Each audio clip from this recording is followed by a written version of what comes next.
Morning my dear students. सुप्रभात बच्चों। Welcome to the Hindi online lecture of standard 6। कक्षा छठी के सभी विद्यार्थियों का ऑनलाइन लेक्चर में फिर से एक बार मैं स्वागत करती हूँ। चिल्ड्रंस, आप सभी को याद होगा कि हमने पाठ क्रमांक 6 मेरा अहोभाग्य इस पाठ के अध्ययन को समाप्त किया था और साथ ही साथ हमने लास्ट लेक्चर में कंबाइन बुक हमारा टर्म बुक नंबर 2 जो है उसमें पेज नंबर 145 पर जो नोट्स है वह हमने सॉल्व किए थे। तो आज के इस ऑनलाइन लेक्चर में हम उसके नेक्स्ट पेज पे जो भी क्वेश्चन आंसर्स है उन्हें सॉल्व करने वाले हैं। तो आप सभी अपना कंबाइन बुक नंबर 2 अर्थात टर्म बुक नंबर 2 निकालेंगे। फिर हम शुरुआत करते हैं। स्टूडेंट्स, नोट्स को सॉल्व करने से पहले हम इस पार्ट को एक बार शॉर्टली रिवाइज करते हैं। बच्चों, हमने जाना कि मेरा अहोभाग्य इस पाठ के लेखक है चंद्रगुप्त विद्या अलंकार जी। प्रस्तुत पाठ एक संस्मरण है। इस पाठ में लेखक ने गुरुदेव रविंद्रनाथ ठाकुर जी से हुई भेंट से संबंधित संस्मरण बताया है। लेखक शांति निकेतन में एक साहित्यिक कार्यक्रम में गए थे। वहाँ उनकी भेंट गुरुदेव से हुई। जिस अतिथि भवन में वे ठहरे थे वह बहुत ही सघन अशोक वृक्षों के बीचों बीच बनी एक बड़ी सुंदर इमारत थी।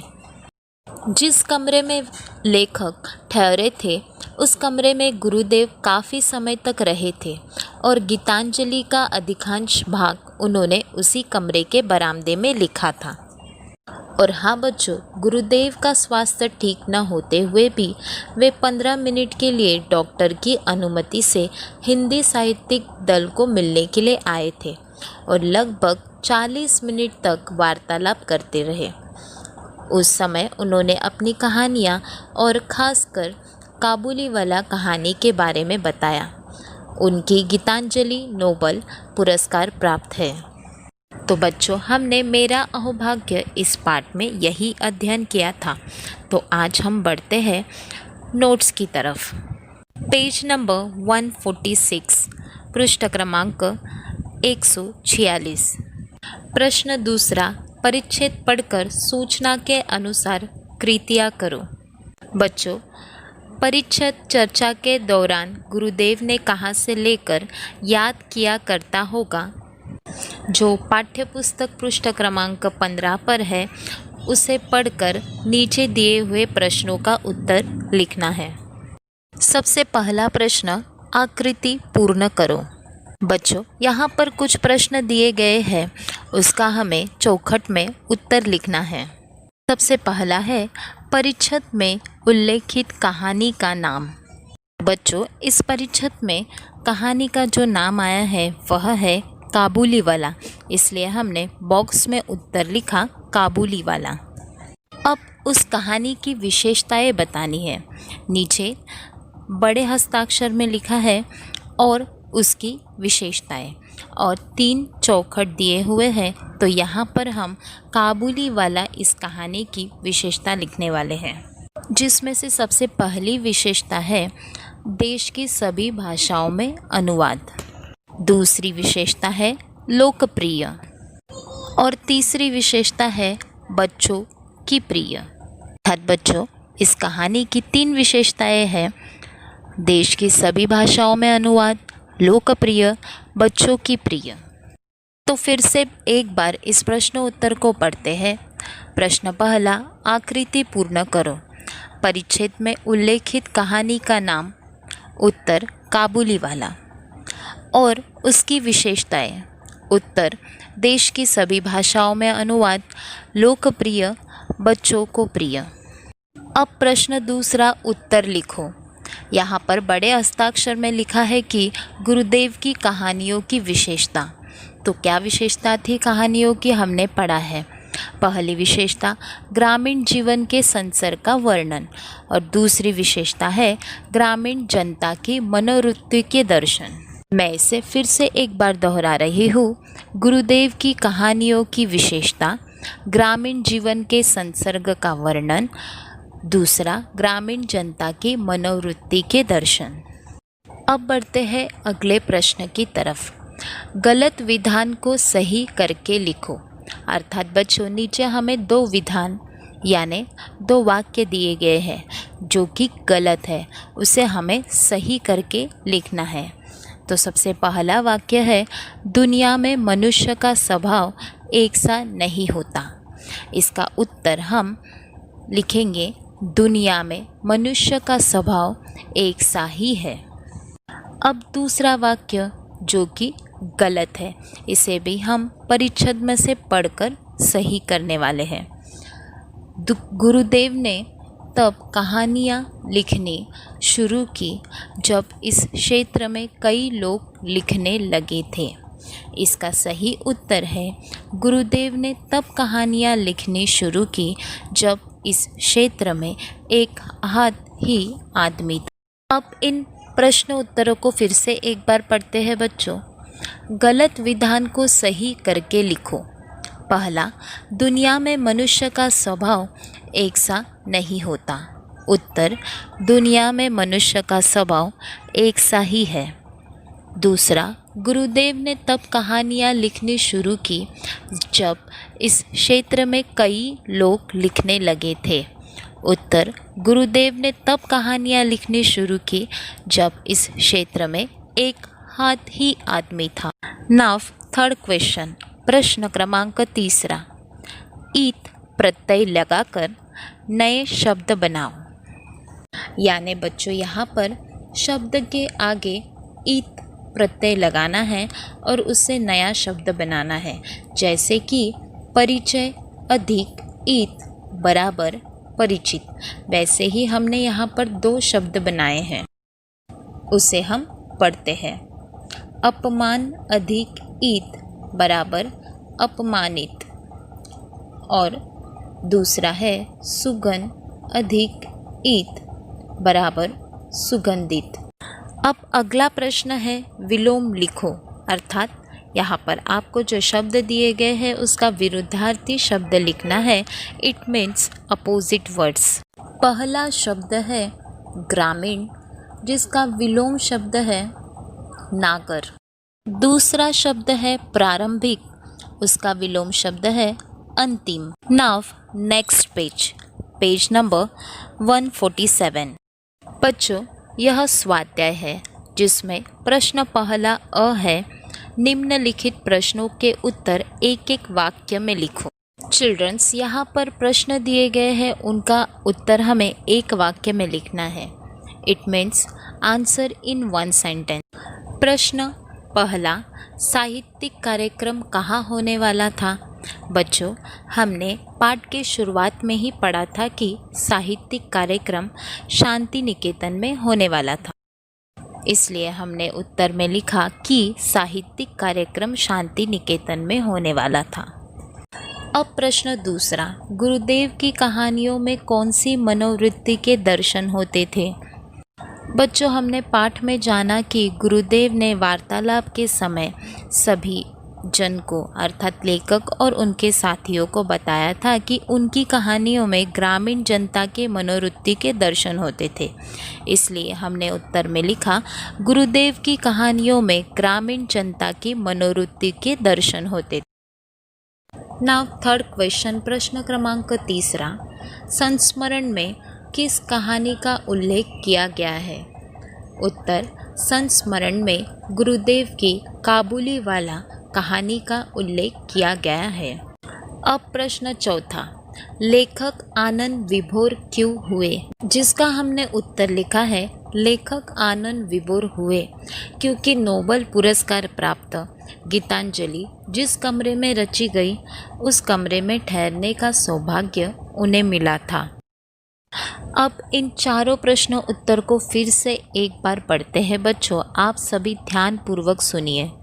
प्रश्न पहला, साहित्यिक कार्यक्रम कहाँ होने वाला था? उत्तर, साहित्यिक कार्यक्रम शांति निकेतन में होने वाला था। प्रश्न दूसरा, गुरुदेव की कहानियों में कौन सी मनोवृत्ति के दर्शन होते थे?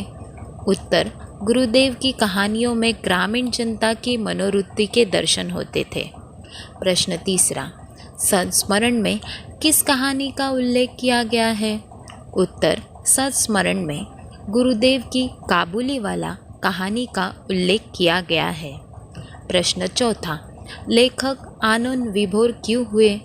उत्तर, लेखक आनंद विभोर हुए क्योंकि नोबेल पुरस्कार प्राप्त गीतांजलि जिस कमरे में रची गई उस कमरे में ठहरने का सौभाग्य उन्हें मिला था।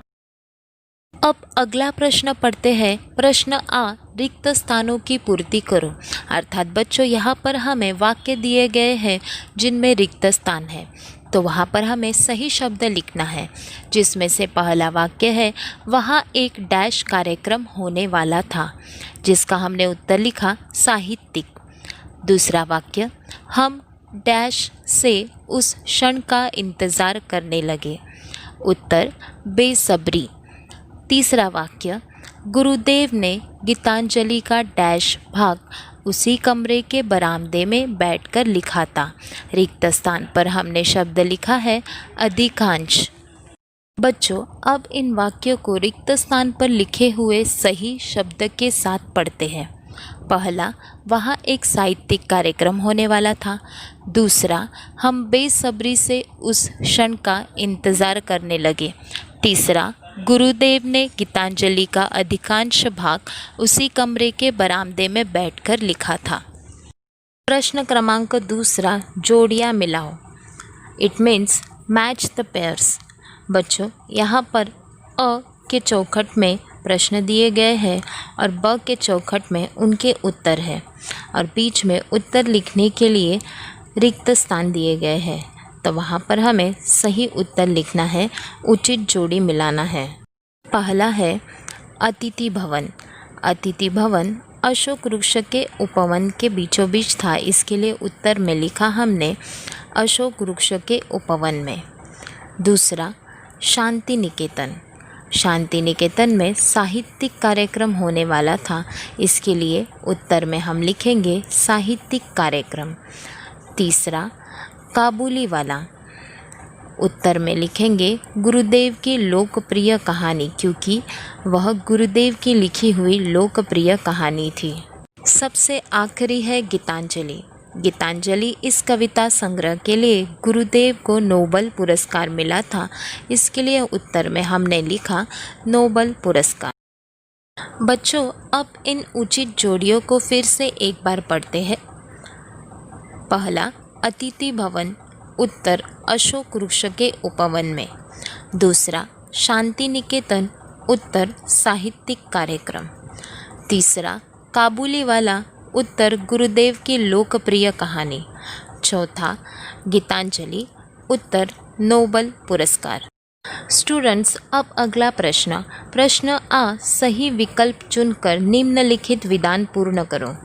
बच्चों, यहाँ पर नीचे विधान दिया गया है जो कि अधूरा है, उसे पूर्ण करने के लिए हमें अ, ब, क विकल्प दिए हैं, उसमें से हमें सही विकल्प चुनकर लिखा हुआ विधान पूर्ण करना है। अर्थात बच्चों, यहाँ पर 3 ऑप्शंस दिए गए हैं, उसमें से हमें राइट ऑप्शन लिखकर यह विधान या वाक्य पूर्ण करना है। सबसे पहला वाक्य है, निश्चित दिन कलकत्ता से हम बहुत सारे लोग डैश। ऑप्शन विकल्प है अ, मुंबई के लिए रवाना हुए, ब, शांति निकेतन के लिए रवाना हुए, क, दार्जिलिंग के लिए रवाना हुए। सही विकल्प है शांति निकेतन के लिए रवाना हुए। तो चलिए इस विधान को फिर से एक बार पढ़ते हैं। निश्चित दिन कलकत्ता से हम बहुत सारे लोग शांति निकेतन के लिए रवाना हुए। Now students, turn the page number 148। बच्चों, अब दूसरा विधान है, बरामदे में खड़ा होकर बाहर देखा जाए तो डैश। यहाँ पर विकल्प दिए हुए हैं अ, सामने ही सघन बकुल वृक्ष दिखाई देते थे, ब, सामने ही सघन अशोक वृक्ष दिखाई देते थे, क, सामने ही गुरुदेव का निवास स्थान दिखाई देता था। सही विकल्प है, सामने ही सघन बकुल वृक्ष दिखाई देते थे। अब इन सही विकल्प के साथ वाक्य को पढ़ते हैं। दूसरा वाक्य, बरामदे में खड़ा होकर बाहर देखा जाए तो सामने ही सघन बकुल वृक्ष दिखाई देते थे। बच्चों, अब बढ़ते हैं अगले प्रश्न की तरफ, जो कि व्याकरण का है। प्रश्न क्रमांक 2, निम्नलिखित शब्दों के लिंग और वचन बदलकर लिखो। बच्चों, यहाँ पर हमें नीचे चौखट में कुछ शब्द लिखे हुए दिखाई दे रहे हैं। यहाँ पर हमें स्त्रीलिंग एक वचन और बहुवचन शब्द लिखना है, और उसके साथ साथ पुल्लिंग एक वचन बहुवचन शब्द लिखना है।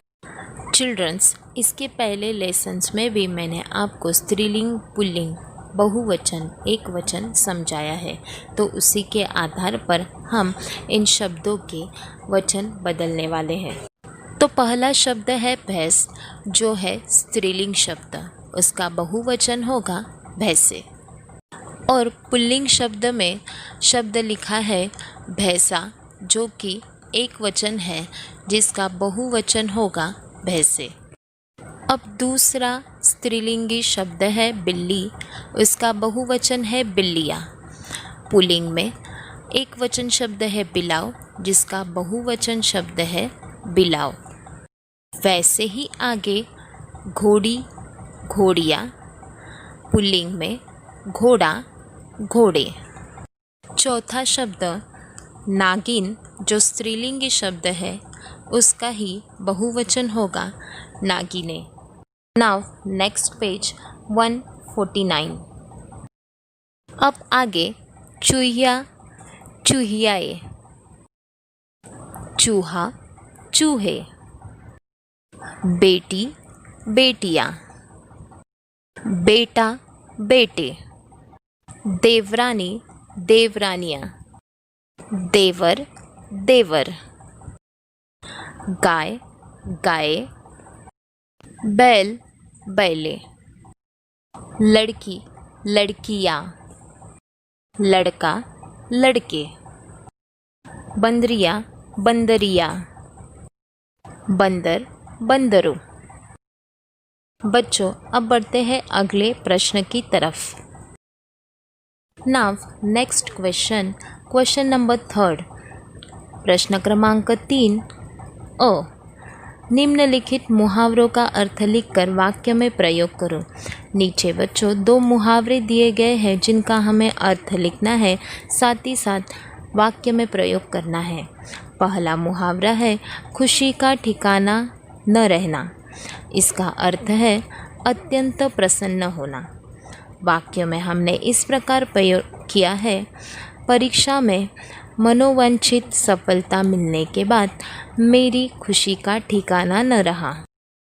अब दूसरा मुहावरा है भाव विभोर हो उठना, जिसका अर्थ है भावुक हो जाना। वाक्य में कुछ इस प्रकार प्रयोग किया गया है, कहानी पढ़कर मैं भाव विभोर हो उठी। छात्रों, अब इन मुहावरों, उनके अर्थ वाक्यों में जो प्रयोग किया है, उन्हें फिर से एक बार पढ़ते हैं। आप सभी ध्यानपूर्वक सुनिए। पहला मुहावरा खुशी का ठिकाना न रहना। अर्थ अत्यंत प्रसन्न होना। वाक्य परीक्षा में मनोवांछित सफलता मिलने के बाद मेरी खुशी का ठिकाना न रहा। दूसरा मुहावरा भाव विभोर हो उठना। अर्थ भावुक हो जाना। वाक्य कहानी पढ़कर मैं भाव विभोर हो उठी। अब अगला प्रश्न, प्रश्न आ, पर्यायवाची शब्द लिखो। नीचे शब्द दिए गए हैं, जिनका हमें पर्यायवाची शब्द लिखना है। आपको मैंने पहले भी पर्यायवाची शब्द समझाए हैं कि जिनका अर्थ समान होता है पर उच्चारण अलग होता है। तो सबसे पहला शब्द है दल, पर्यायवाची शब्द है उसका समूह। दूसरा शब्द मध्याह्न, पर्यायवाची शब्द दोपहर। तीसरा शब्द है उपवन, पर्यायवाची शब्द उद्यान। और चौथा शब्द है भवन, पर्यायवाची शब्द है इमारत। अब इन चारों शब्दों को फिर से पढ़ते हैं। दल, समूह, मध्याह्न, दोपहर, उपवन, उद्यान, भवन, इमारत। अब प्रश्न ई, विलोम लिखो। It means opposite words. नीचे दिए गए शब्दों के हमें विरुद्धार्थी शब्द लिखने हैं। पहला शब्द है ग्रामीण, उसका विलोम है नागर। दूसरा शब्द है खुशी, उसका विलोम शब्द है गम। तीसरा शब्द है भाग्य, जिसका विलोम शब्द है दुर्भाग्य। चौथा और सबसे आखिरी शब्द है असाधारण, जिसका विलोम है साधारण। अब इन विलोम शब्दों को फिर से एक बार पढ़ते हैं बच्चों। ग्रामीण, नागर, खुशी, गम, भाग्य, दुर्भाग्य, असाधारण, साधारण। तो छात्रों, आज के इस ऑनलाइन लेक्चर में हमने पाठ क्रमांक 6 मेरा अहोभाग्य, इसके जो भी प्रश्न उत्तर है कंबाइन बुक में, उन्हें हमने आज कंप्लीट कर दिया है। सो स्टूडेंट्स, आप सभी को आज का होमवर्क बता रही हूँ। इस पाठ के कंबाइन बुक में आज हमने जितने भी प्रश्न उत्तर हल किए हैं, आपको अच्छी राइटिंग में कंप्लीट करना है। और यह होमवर्क कंप्लीट होने के बाद मेरे पर्सनल नंबर पे सेंड करना है। इस होमवर्क के साथ ही साथ बच्चों, आप सभी को मेरा अहोभाग्य यह पाठ 2 टाइम्स रीड करना है। और जितने प्रश्न उत्तर नोट्स कंबाइन बुक में हैं, उन्हें याद करना है। और हम नेक्स्ट लेक्चर में नए लेसन को, नए पाठ के अध्ययन को शुरुआत करने वाले हैं। So thank you childrens, have a nice day.